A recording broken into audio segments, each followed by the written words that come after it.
Big boss house ప్రత్యేకమైన అడవి థీమ్తో design చేశారు బిగ్ బాస్ టీం. ఫర్నిచర్ జంతువుల మూలాంశాలతో తయారు చేశారు. బిగ్ బాస్ హౌస్లో ఉన్న ఏ ఫర్నిచర్ చూసినా ఏదో ఒక జంతువు గుర్తుకు వచ్చేలా మొత్తంగా హౌస్ మొత్తం ఒక అడవిలా ఉండేలా తయారు చేశారు. ఇక ఈ సీజన్ హౌస్లో మొత్తం 3 బెడ్రూమ్లు ఉన్నాయి. దీనితో ఈ సీజన్లో కాబోయే కెప్టెన్కి స్పెషల్ బెడ్రూమ్ లభించే అవకాశం ఉంది.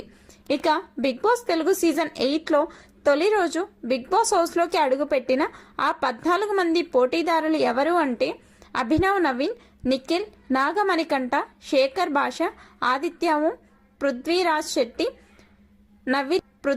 శెట్టి, నబీల్ అఫ్రీద్, నైనిక, యష్మి గౌడ, కిర్రాక్ సీత, బెజవాడ బేబక్క, యాంకర్ విష్ణుప్రియ, ప్రేరణ కంబం, విష్మయశ్రీ. మొత్తంగా బిగ్ బాస్ హౌస్లోకి ఈ 14 మంది వెళ్ళి ఈ సీజన్ టైటిల్ కోసం